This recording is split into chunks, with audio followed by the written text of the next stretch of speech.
gostaria inicialmente agradecer a banca por ter aceitado avaliar o meu trabalho, agradecer a presença de todos que estão hoje, inclusive aos virtuais aí pelo Meet.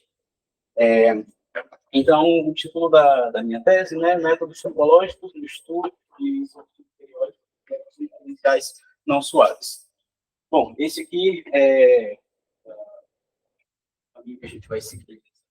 O objetivo desse trabalho é estudar as soluções periódicas de equações diferenciais não suaves, utilizando a teoria averaging e também métodos topológicos como o grau de Brouwer.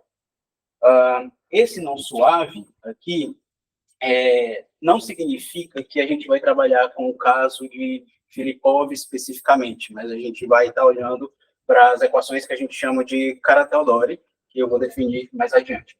Mas o objeto principal de estudo são equações nesse formato, a forma canônica da teoria averaging. Esse outro formato de equação, quando a gente tem alguma informação sobre as derivadas dessa função f aqui em relação a epsilon, e epsilon igual a zero, também é um caso de bastante interesse, que, inclusive, é o caso de maior aplicabilidade. E também tem esse caso aqui, quando a gente só conhece que a primeira derivada em relação a epsilon dessa função e não tem informação sobre as restantes, que é um caso também que ele é muito elucidativo para ilustrar algumas coisas alguns comportamentos e algumas condições que a gente tem nesse trabalho. Ok? Então, falando um pouco sobre o desenvolvimento histórico, né, para equações desse tipo, que também podem ser chamadas de perturbação de primeira ordem, na literatura tem o teorema averaging clássico, que está no livro do Wehrhust, né? Ele pede aqui uma suavidade, tanto da função f1 quanto da função r. Ao longo do tempo, em 2004, Buica e Libre, nesse artigo, eles pegam essa mesma equação e retiram essa condição de diferenciabilidade. E, nesse mesmo artigo, um outro teorema, eles dão uma ideia de como fazer a demonstração, retirando também a condição de Lipschitz, que era o que tinha sobrado dessas funções quando você retirava a diferenciabilidade. E aqui as coisas começam a ficar interessantes, porque uma vez que você tira a condição de Lipschitz, você perde a unicidade de soluções. Para equações, né, de uma perturbação de ordem K, para um K mais arbitrário, tem o trabalho, né, do Libre, do Douglas e do professor Marco Antônio, em que eles olham para essa equação e, aqui, ao invés de ter uma diferenciabilidade arbitrária, eles têm uma diferenciabilidade que vai decrescendo nessas funções aqui, e as derivadas lá de ordem L, a derivada de Frechet de ordem L dessas funções são Lipschitz. E para o caso de segunda ordem, em que K aqui é igual a 2, tem um trabalho do Libre, da professora Ana e do Douglas, em que eles fazem essa análise para sistemas diferenciais descontínuos. E então você tem uma região que ela é particionada em cada uma delas por zonas, cada uma delas você tem uma equação diferencial definida, e em cada uma dessas regiões essa equação é assumida ser Lipschitz. Esse resultado foi posteriormente generalizado nesse trabalho do Libre, do Douglas e a Camila.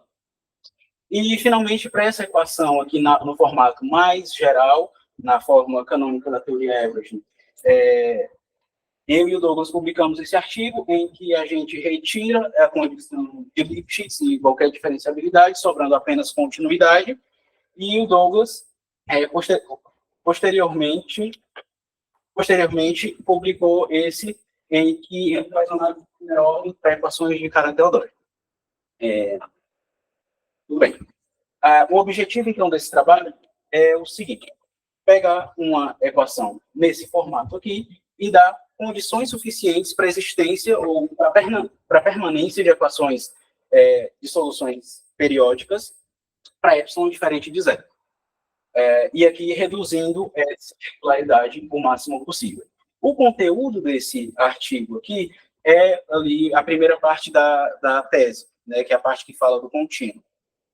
Nessa apresentação, os desenvolvimentos subsequentes, né, do nosso trabalho aqui no doutorado nos levou a conseguir generalizar esse resultado também para funções de caráter teodórico, que é onde eu vou focar nessa apresentação, uma vez que esse caso contém também o caso contínuo. O caso contínuo, na verdade, permite algumas simplificações que serão comentadas no devido momento.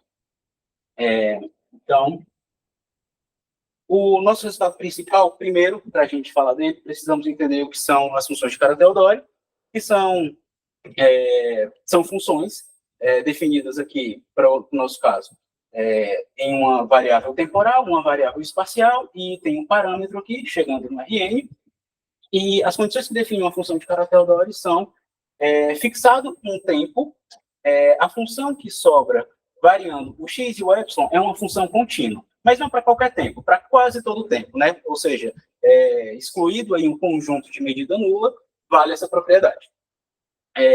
Por outro lado, se você fixa x e y e varia o tempo, a função que você tem é uma função mensurável.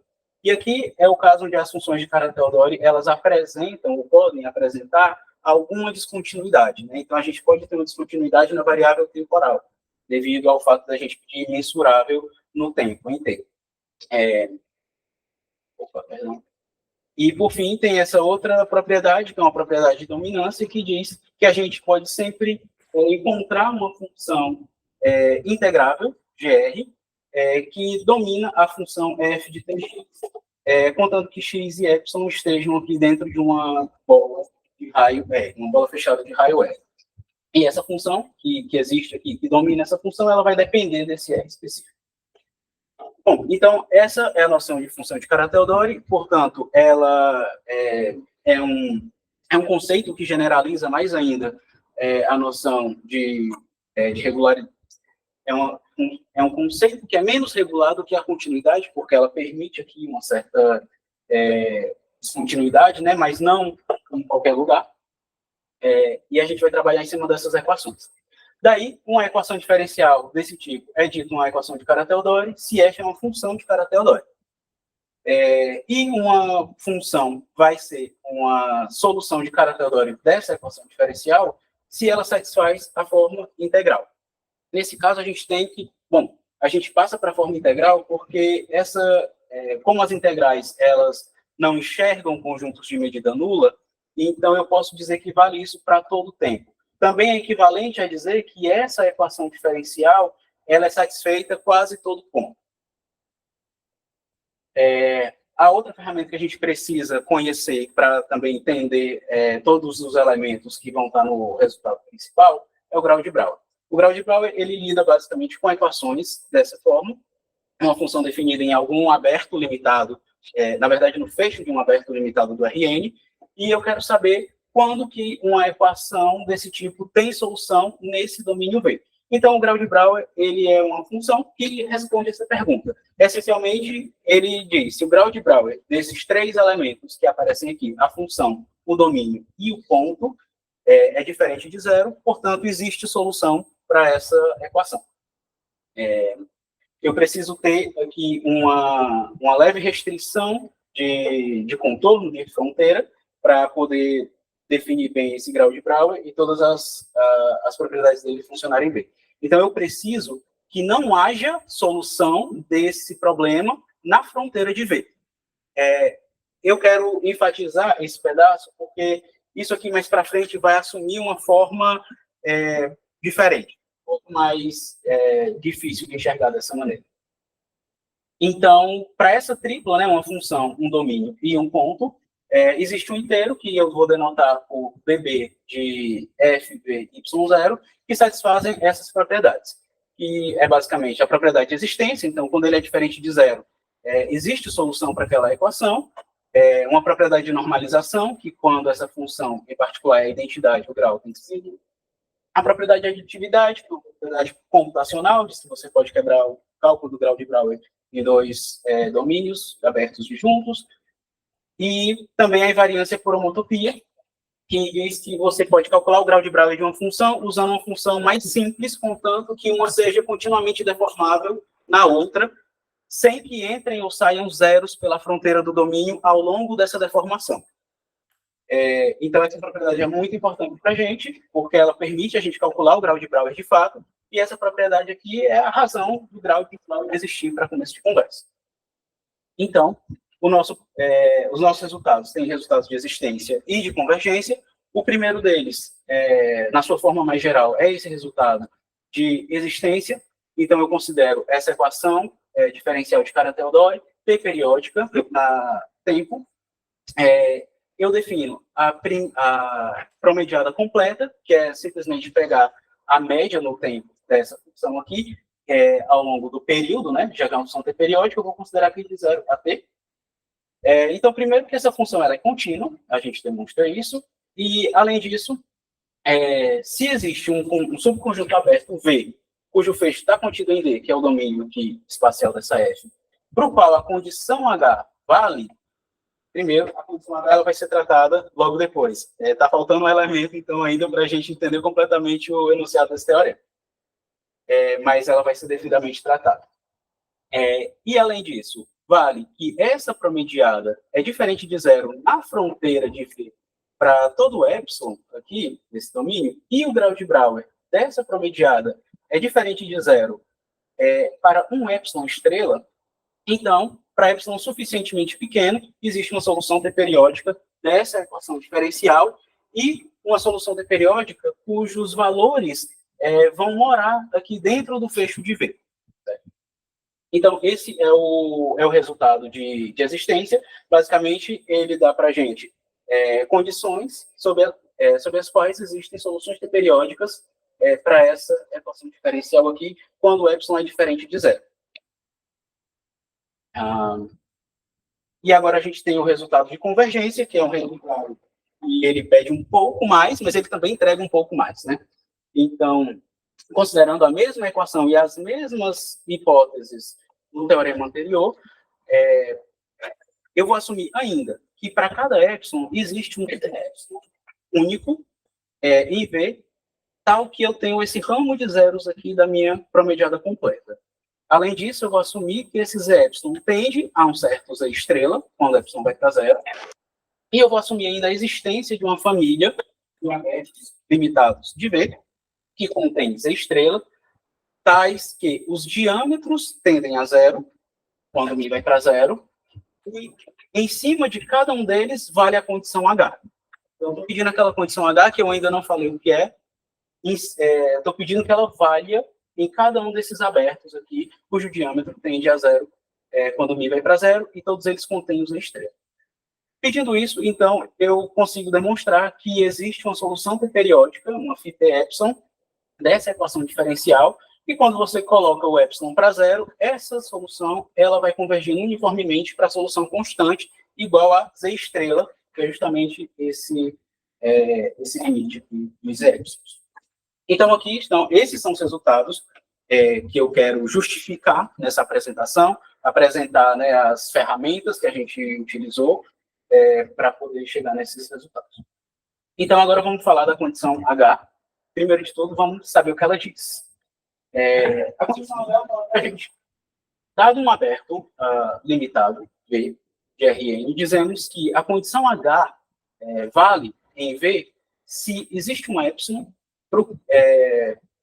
tal que, para todo plano 0 e 1, e todo epsilon aqui, qualquer solução t periódica dessa equação diferencial está completamente contida em V.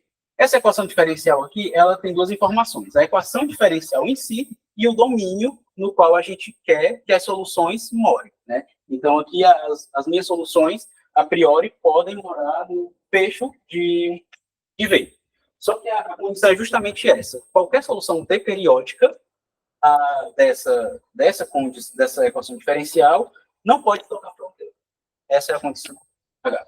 E aí parece estranho, a princípio. Eu estou querendo demonstrar que existem soluções t periódicas de uma equação muito parecida com ela, e para isso eu estou pedindo que não existam soluções t periódicas dessa uma equação como essa num determinado domínio. Mas, primeiro, né, pode passar despercebido, temos um lambda aqui, então essa não é a equação original, para começo de conversa, isso é importante de ficar, exato. E isso, a condição H, ela é uma condição de fronteira, assim como a condição do grau de Browne.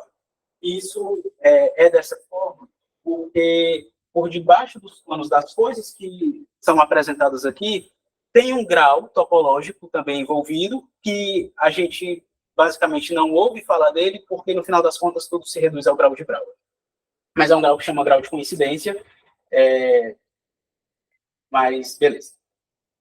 Bom, primeiro, eu vou comentar um pouco sobre a negação dessa condição H, que é importante porque quando a gente for trabalhar com ela de fato, com um exemplo e tudo, a gente precisa saber como abordar essa condição.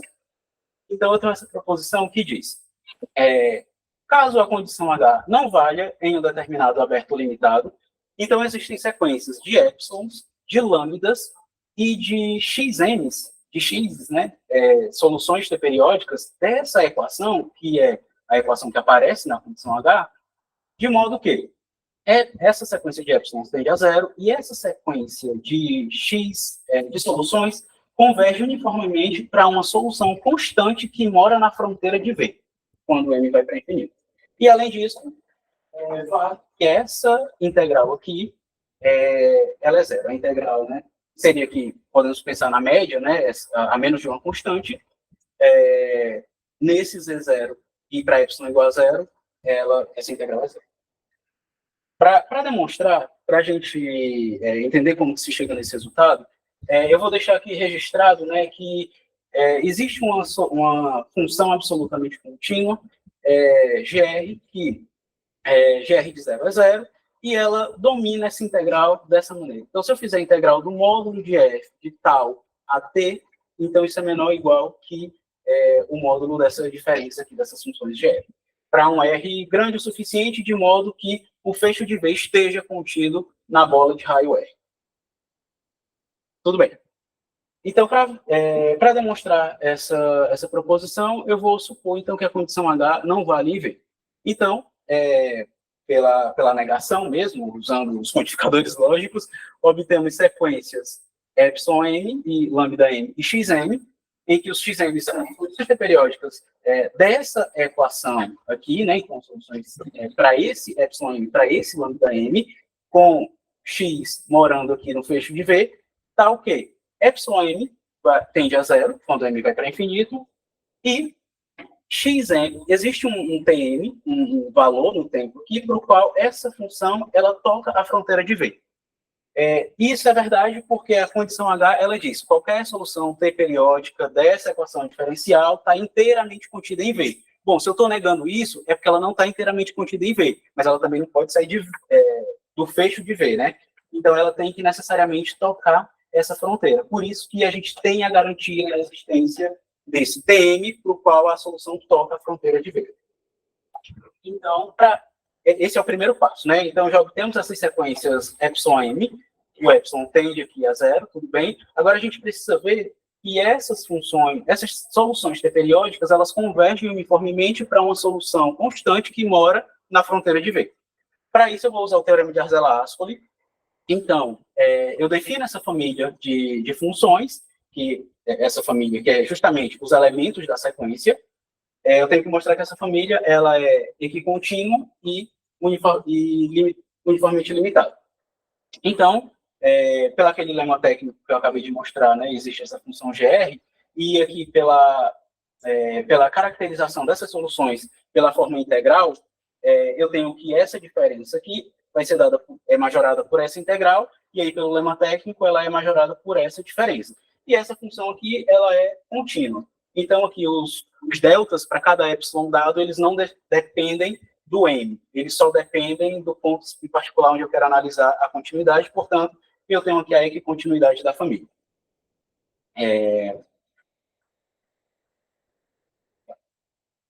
Agora, para ver que ela é uniformemente contínua, é muito semelhante, porque eu vou analisar, então, o módulo, a norma aqui do xm de t, e vejo que, pela caracterização integral, a gente tem isso, tem essa estimativa, e, novamente, como esse xm está numa bola de raio R, isso aqui, a gente tem um lema técnico, vale também essa dominância dessa estimativa em cima da norma da função, de cada função, solução periódica. Portanto, essa estimativa, esse limite superior, ele não depende do índice, né, da família, portanto, ele vale para todos os elementos da família. Eu tenho, portanto, uma limitação. Então, quando o M vai para infinito, pelo teorema de Azelastro, exatamente, eu posso, então, extrair uma subsequência convergente, porque o teorema de Azelastro vai dizer que essa família, essa família lambda aqui, ela tem fecho compacto, né? Então, eu posso extrair uma subsequência convergente, vou assumir que a sequência como um todo converge. Em particular, quando o M vai para infinito, os εn estão indo para zero. Logo, essa equação diferencial está convergindo para x ponto igual a zero. Então, as soluções estão convergindo para xn linha, está tendendo para zero, né? Então, as soluções assim estão convergindo para algum ponto aqui no fecho de V. Então, primeiro passo, V converge para algum lugar. E algum lugar que é uma solução, que é uma coisa constante, né? Uma função constante. Porém, a existência desse Tn aqui, que garante que sempre essas soluções vão tocar a fronteira, me garante que esse pontinho ele tem que estar necessariamente na fronteira do V. Porque se eu tenho aqui o V e, por exemplo, esse Z0 ele não está na fronteira, então eu posso fazer uma bola ao redor dele, e para essa bola, algumas soluções vão estar inteiramente contidas, já que tem uma convergência, só que aqui, como essa bola está completamente afastada da fronteira, essa solução nunca tocaria a fronteira, o que é um absurdo. Portanto, esse Z estrela ele tem que estar... Beleza, eu acho que esse aqui... Beleza. Além disso, como cada uma dessas soluções xn, elas são t-periódicas, vale que essa integral tem que ser zero, porque eu pego a minha caracterização pela forma integral, aplico em t no período, né? Então, de um lado eu tenho xm de t grande, e aqui eu tenho xm de zero, mas como ela é t-periódica, isso aqui é igual, sobra só a integral até t grande igual a zero. Então, está demonstrado... Bom, não está demonstrado ainda, né? A gente tem que fazer um passo ainda, porque aqui realmente eu tenho isso válido para M, né? Eu tenho que passar ao limite. Só que para passar para o limite não é tão simples, porque essa F ela é cara Teodoro. Então eu tenho que ter um certo cuidado e usar o teorema da convergência dominada para colocar esse limite para dentro da integral e chegar aqui, então, o limite dessas integrais que eu vi no slide anterior, que são todos zero, cada integral dessa é zero, né? É igual a essa integral aqui. Portanto, por um lado, eu tenho que isso é zero e isso é igual a isso. A gente conclui com o resultado da proposição. Um corolário imediato desse resultado que a gente acabou de mostrar é o caso de primeira ordem. Porque, veja, eu tenho, então, essa equação diferencial de caráter Dóri. Eu defino a primeira promediada como sendo aqui a média no epsilon igual a zero, e aí a proposição que a gente acabou de demonstrar nos diz o seguinte: tudo bem, se a condição H não vale, então essa integral aqui, se não vale, essa integral aqui, ela é zero. Portanto, se eu pedir que essa integral aqui não seja zero, é natural que a condição H vá valer, né? Então, aqui devidamente enunciado, né? Se F1 de Z é diferente de zero na fronteira de V, e é importante que seja na fronteira, porque a gente chega que essa integral é zero na fronteira, caso H não valha, então a condição H, ela vale em V. Então, a gente já vê que essa condição H, ela pode parecer estranha, mas ela não é completamente restritiva, porque o caso de primeira ordem, a gente não precisa nem se preocupar com ela, porque ela é válida.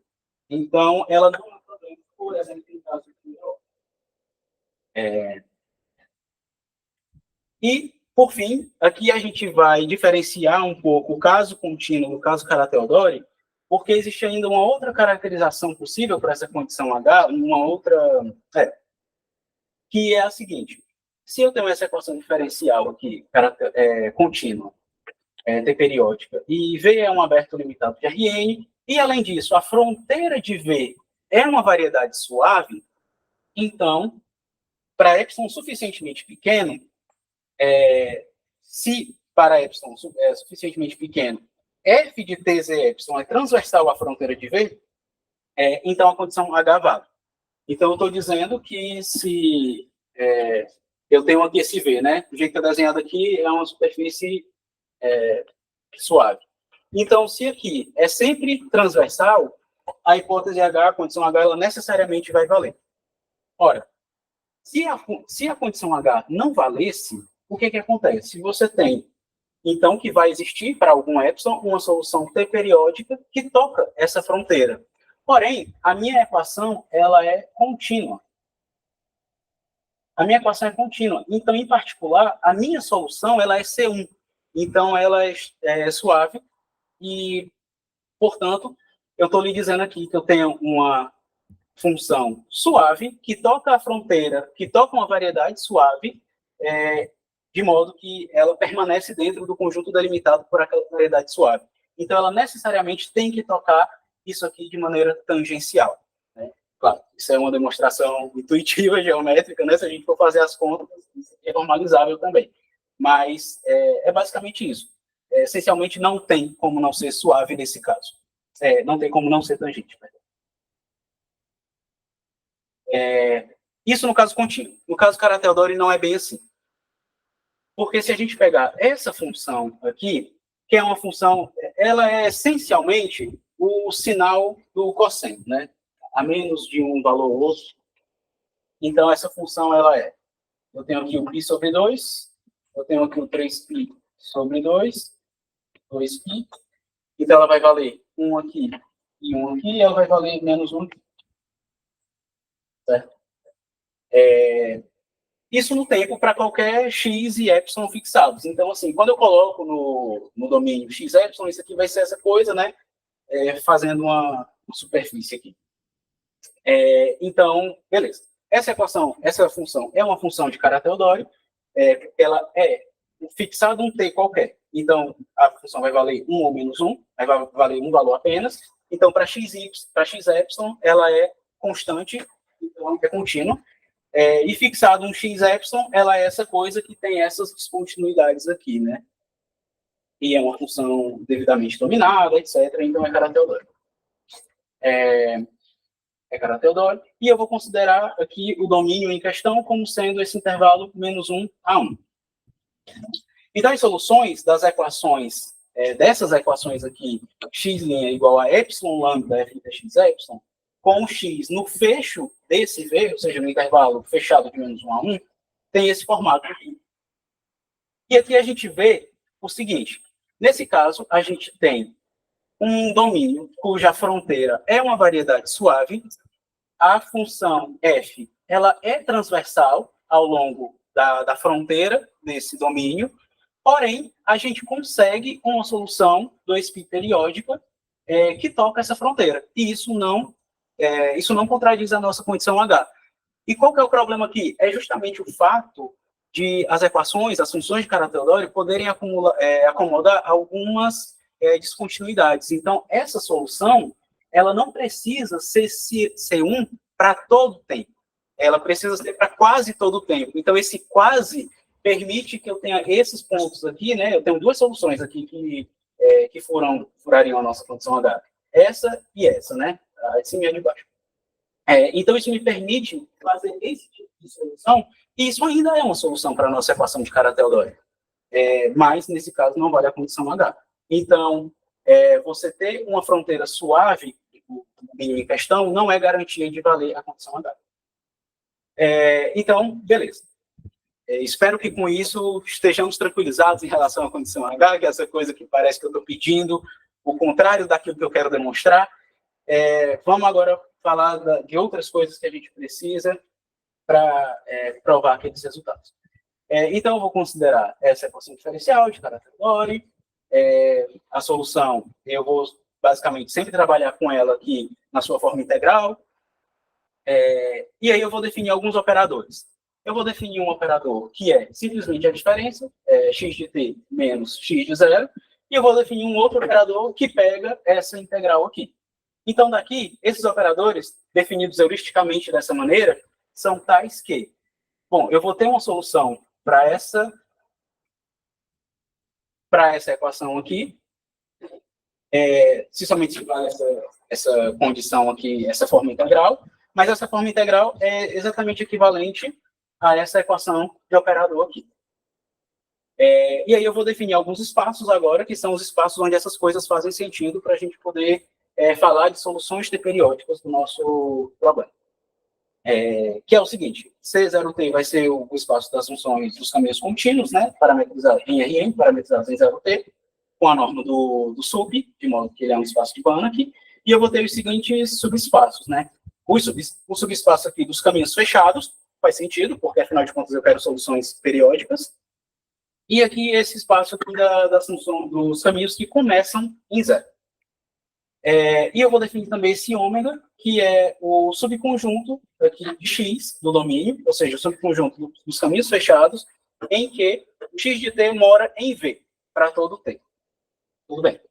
Então, resumindo, eu tenho esses espaços que eu defini e esse conjunto aqui. Esses espaços, né, ainda com a norma do sub, são subespaços de Banach, e esse cara aqui, ele é um conjunto aberto limitado de x. E eu defini esses operadores. Esses operadores, eles são L é linear, a gente vai ver mais propriedades sobre L mais na frente. Esse N, ele não é necessariamente linear, na verdade, em geral, ele é não linear.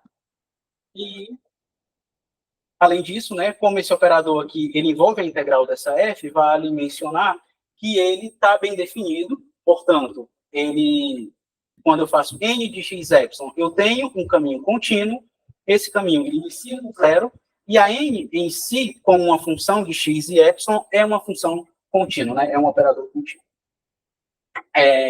Então, o problema equivalente é o seguinte, eu quero estudar soluções T periódicas dessa equação diferencial, em que x está no fecho de V. Então, uma solução T periódica dessa equação uma função x, né, é solução, se somente se vale essa forma integral, com x de t aqui nesse fecho, para todo o tempo, se somente se vale essa equação de operador nesse espaço ômega. E daí, tudo bem. Então, eu fiz essa tradução desse problema aqui de uma equação diferencial para uma equação funcional. Agora, a gente tem que saber como que eu sei se essas equações funcionais têm soluções ou não. E, para isso, a gente usa um teorema de continuação. Antes de chegar no teorema de continuação, a gente precisa construir todo o caminho até lá. O primeiro passo é saber o que é um operador de Fredholm de índice zero. Um operador linear vai ser Fredholm de índice zero se a sua imagem é fechada no contradomínio, se o seu núcleo e o seu conúcleo têm dimensão finita e suas dimensões são iguais. O conúcleo, relembre, é o quociente aqui, né, do Z pela imagem de E. Quando você tem um operador de Fredholm de índice zero, existem projetores X e projetores P e Q, tanto no espaço de saída como no espaço de chegada, de modo que essa sequência é exata. Ou seja, a imagem do operador P é o kernel do operador L, e a imagem do operador L é o kernel do operador Q. Além disso, a gente pode definir mais alguns operadores, que são, esse operador Kp é a inversa da L restrita ao núcleo de P, que a gente consegue demonstrar que é invertível, quando eu faço essa restrição. E eu tenho esse operador Kpq, que é pegar esse Kp, e multiplicar pela identidade menos Q. Esse operador, ele é uma inversa generalizada da função L, porque a L, ela não necessariamente ela é uma função sobrejetiva, mas aí essa projeção aqui garante que quando eu pego um y qualquer e aplico essa projeção, cai na imagem de L, e aí eu aplico a L onde faz sentido, a inversa da L onde faz sentido, e aí eu tenho essa noção de inversa generalizada. Um exemplo de operador de Fredholm de índice zero é o operador que a gente acabou de definir para o problema que a gente tem em mãos. Então, esse é um operador linear, como eu mencionei, né? lembrando que o espaço onde ele está definido, os espaços são esses. O núcleo corresponde simplesmente ao conjunto de todos os caminhos constantes. Portanto, eu posso facilmente identificar com RN, né? Se esse cara é constante, ele vale sempre a mesma coisa. Então, esse cara no RN vai ser aquela coisa. E vice-versa, eu posso voltar. O núcleo, que é esse espaço quociente, né? Cada classe de equivalência está inteiramente determinada pelo valor dessa função no período. Portanto, também posso identificar o conúcleo com o Rn, logo, cheguei que o kernel é isomorfo ao Rn, portanto, dimensão finita. O cokernel é isomorfo ao Rn, portanto, dimensão finita. Além disso, é o mesmo N, então eles têm a mesma dimensão. E, além disso, a imagem, né, de L tem codimensão finita e existe um teorema da análise funcional que diz que, nesse caso, a imagem é, portanto, um subconjunto fechado do domínio. Então, L é um operador Fredholm de índice zero. A outra noção que a gente precisa é de L comparsidade. Então, dado um operador Fredholm de índice zero, L, então aqui eu já estou fixando um operador, voltei para o caso geral, né? Tinha aquele exemplo, agora estamos de volta no caso geral, um operador L qualquer. Um operador N, ele é L compacto, se essa composição aqui, ela é contínua e limitada, né? Ser um operador limitado, de maneira geral, significa que ele leva conjuntos limitados em conjuntos limitados. Esse π que está compondo com N aqui, ele é nada mais nada menos do que a projeção canônica no espaço quociente, que a gente sabe que é sempre contínuo, né? E aqui, além disso, nessa primeira condição, a segunda condição é que essa composição KPQN é completamente contínua, ou seja, é contínuo e a sua imagem tem fecho compacto. Então, a gente tem um exemplo também de um operador L compacto, que é o operador que a gente definiu para o problema que a gente tem em mãos. Então, esse operador definido dessa forma, ele é um operador L compacto. Para ver isso, então, tenho que ver que esse PN tem imagem limitada, e nesse caso isso basta, porque o domínio já é um conjunto limitado. Então, basta eu ver que a imagem dele é limitada. Aí sai pela continuidade de L e também por aquele lema técnico que existe essa GR que majora aquela integral. Uma vez que N é dado por essa integral. Essa composição KPQ, ela é contínua, porque KPQ a gente pode ver que é contínua, e a N também foi mencionado ser contínua. Por fim, resta ver que a imagem de KPQN tem fecho compacto, né? E aí, novamente, a gente vai usar o teorema de Azelasco. Então, eu pego um elemento qualquer dessa família, né? Então, dado um x e um epsilon, que está indexando esse elemento, né, nessa família, ele tem essa forma. Eu tenho que verificar, então, que essa família ela é contínua. Então, fazendo aqui fazendo essa conta, né, que é uma conta que, uma vez que você tem todas as coisas, ela é natural. Você chega que essa diferença ela vai ser majorada, de novo, por essa GR. E, portanto, aqui os épsilons e deltas não vão depender, em particular, da y que eu estou pegando, mas apenas do tempo em si, onde eu estou olhando a continuidade. Então, é que contínuo. E a limitação uniforme, né, ela segue também da formulação, da forma integral, né? Desculpa, da forma integral não, né? Esse M em si já é uma integral. Pega M, aplica a condição C3, lá do Kara-Teodori, para existir essa função, e ela é majorada também por essa funçãozinha GR, que a gente viu lá atrás. Então, ela também é uniformemente limitada. Então, sai pelo teorema de Arzelà-Ascoli, que esse cara tem fecho compacto, e isso termina a demonstração de que ele é compacto. Então, aqui, eu acabei de demonstrar que, dada a equação diferencial, você consegue converter ela numa equação de operador, e esses operadores, eles têm boas propriedades, né? Por que eles têm boas propriedades? Porque aqui entra o resultado, que é o motor por detrás do resultado que a gente demonstrou, que é esse teorema aqui, que é um teorema de continuação, né? Então, ele é de continuação porque a gente tem informação sobre a solução em um ponto aqui desse parâmetro, e aí a gente consegue dizer o que é que acontece para outros valores do parâmetro. Dessa forma, a gente tem, portanto, se, considerando essa equação, se L é Fredholm de índice zero e N é L compacto, além disso, se eu tenho aqui esse projetor Q, que é aquele que eu falei que existe quando L é Fredholm, e eu tenho aqui um isomorfismo de J nesse espaço, e além disso, valem essas três condições. Primeiro, olha aqui, não existe solução para essa equação na fronteira de ômega. Isso já começa a aparecer um pouco com a nossa condição H, certo? Que a nossa condição H é dizer que não existe solução para a equação diferencial com um lambdazinho lá multiplicando, né? A segunda condição diz que Qn é diferente de zero aqui no núcleo de L e que esse grau de Brouwer ele é diferente de zero. Aí, nesse caso, para lambda diferente de 1, essa equação de operador ela tem uma solução em ômega, e para lambda exatamente igual a 1, ela tem uma solução, pelo menos, né, aqui no fecho de ômega. Então, esse é o teorema que a gente vai usar para demonstrar os nossos resultados de existência, porque a gente já demonstrou que para o cenário que a gente tem a L, o N é L compacto, e resta verificar que essas outras condições são satisfeitas. Então, finalmente, averaging para equações diferenciais não contínuas, né? Então, considere, a gente vai considerar essa equação e essa, né, recapitulando, em que todas as funções envolvidas aqui são periódicas. Então, primeiro, eu preciso definir, né, recapitular aqui as minhas promediadas. Lembre, né, eu já tinha definido lá no início. Essa é a minha promediada completa. Ela é contínua. Isso segue por um teorema, uma aplicação de você mostra que ela é sequencialmente contínua e usa o teorema da convergência dominada.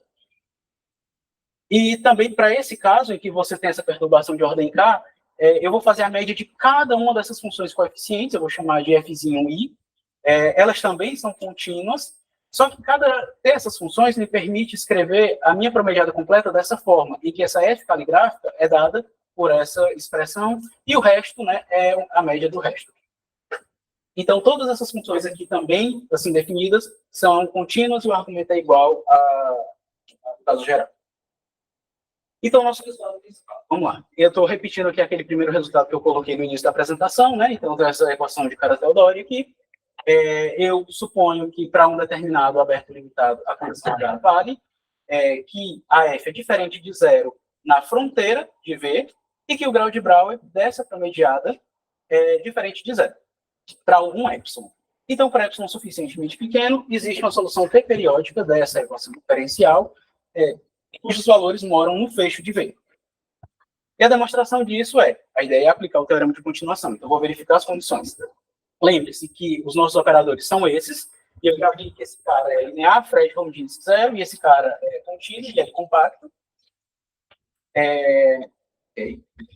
A condição H, que é justamente dizer que não existe solução da nossa equação diferencial, solução periódica que toca a fronteira, ela implica a nossa condição A1 do teorema de continuação.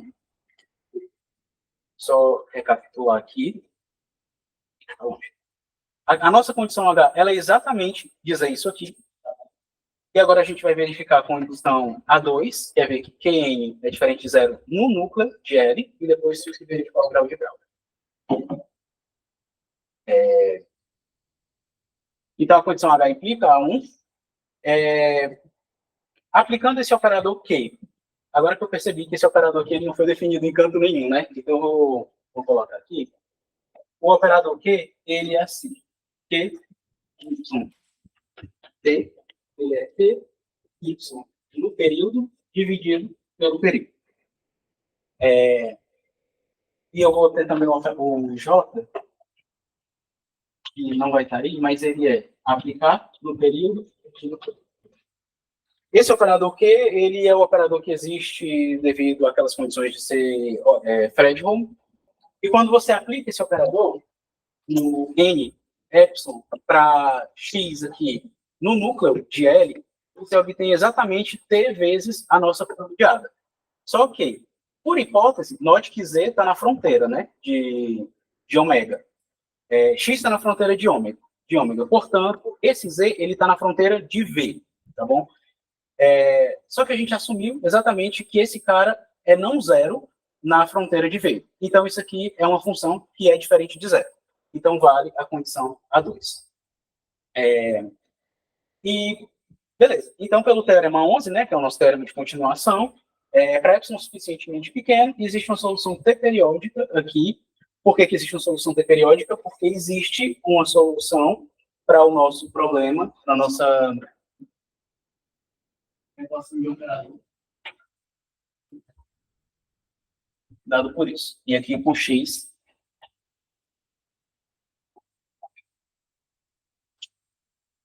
Então, o teorema de continuação fala sobre a existência de soluções para esse problema.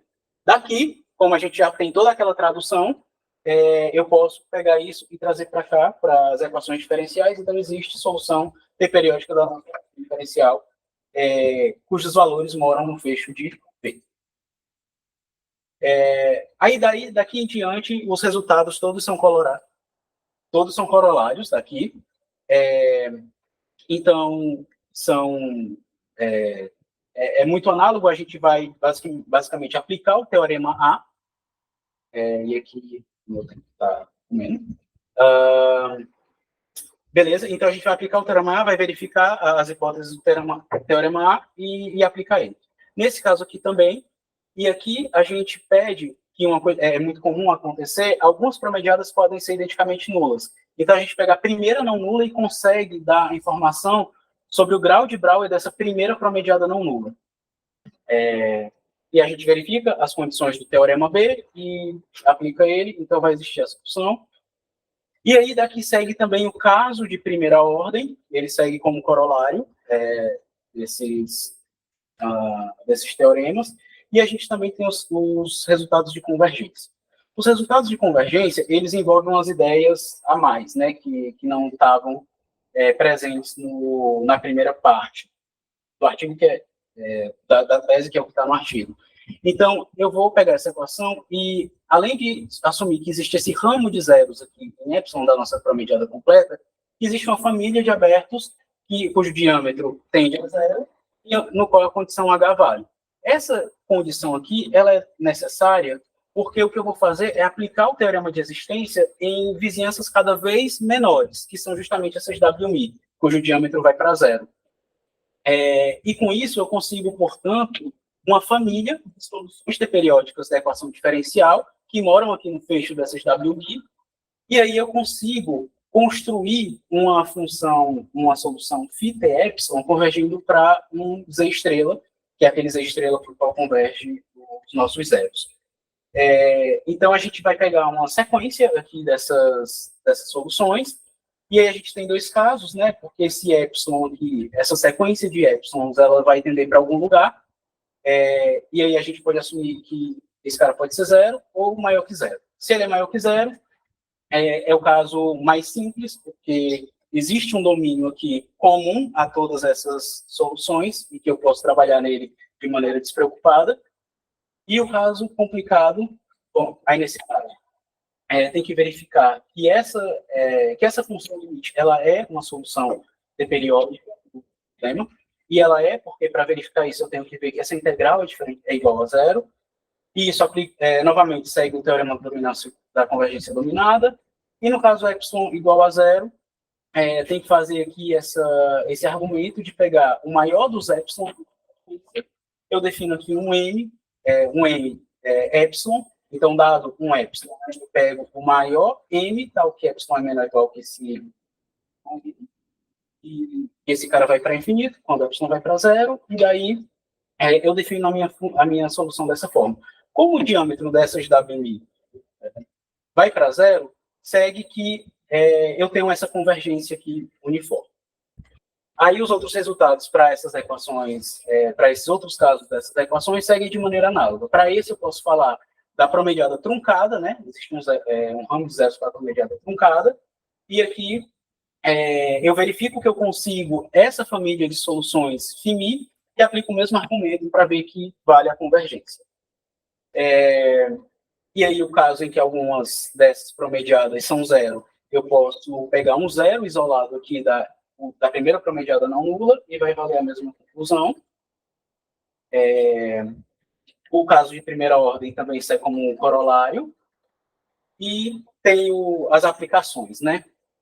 As aplicações aqui, o objetivo dela é mostrar que a gente consegue verificar essa condição H para uma equação concreta. Então, para essa perturbação não Lipschitz aqui do oscilador harmônico, note que eu tenho esse pedaço aqui, essa raiz cúbica de alguma coisa ao quadrado, que faz com que ela não seja Lipschitz aqui em qualquer vizinhança do S1. Então, a gente consegue ver que para qualquer K e epsilon suficientemente pequeno, essa equação diferencial ela admite uma solução 2π periódica que converge para o S1 quando o epsilon vai para zero. E aqui, a verificação disso você faz uma mudança de coordenada para coordenadas polares, você fica com essa equação, você calcula as suas promediadas, as nossas K menos uma primeira promediada são nulas, a Késima, ela é essa função aqui, eu estou considerando esse domínio, é importante, né? Que é um intervalo aqui centrado, né? A minha Késima promediada, ela tem esse formato, então, lógico que ela não é Lipschitz em nenhuma vizinhança do 1, mas a gente consegue calcular o grau de Brouwer dela, que é menos 1, então o grau de Brouwer é diferente de zero. E aí a ideia a condição H vale nesses V alfa. Se vale, suponha, então a gente pode aplicar o teorema que a gente demonstrou, né, a última versão do teorema, que vai existir, então, uma solução 2π diferencial que converge para 1 uniformemente quando o epsilon vai para zero. Aqui são algumas soluções numéricas que a gente rodou para ver que tinha assim, um indicativo, né, de que aquela solução periódica está ali, e a condição H a gente verificar ela por um argumento de contradição. Eu assumo que ela não vale, e aí, por um lado, eu vou ter que, assumindo que ela não vale, eu vou obter essa estimativa aqui, e quando eu passo o m para infinito, vai me dar, então, que essa integral é zero, só que, por outro lado, essa integral a gente consegue calcular de maneira explícita, e ela vale isso aqui. E se o r não é 1, ela nunca vai ser zero. E a gente chega que essa integral, pelo argumento negando a hipótese H, ela tem que ser zero em algum ponto da fronteira. Só que na fronteira o R é diferente de 1. Então a gente tem uma contradição e a hipótese H, ela vale. Bom, aí aqui tem outros exemplos, que é para o caso Cara-Teodori, que é o caso mais geral. A gente faz uma modificação colocando um sinal de x ponto aqui, e aí vale o mesmo resultado, e o argumento para demonstrar que a função H vale é o mesmo, porque vai sobrar uma integral que é o de epsilon, e aí, no limite, isso dá zero, porém a integral em si não é zero. E a gente também fez simulações numéricas, e a gente tem o último caso, que é o caso em que a gente não consegue garantir a convergência.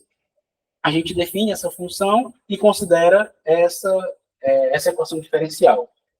E aí, nesse caso, o que acontece é que a nossa promediada ela tem um contínuo de zeros. Então, eu não consigo aplicar aquela versão do teorema que diz se eu tenho um zero isolado, aí eu posso aplicar a propriedade de excisão e ter várias soluções que convergem. Não é o caso aqui.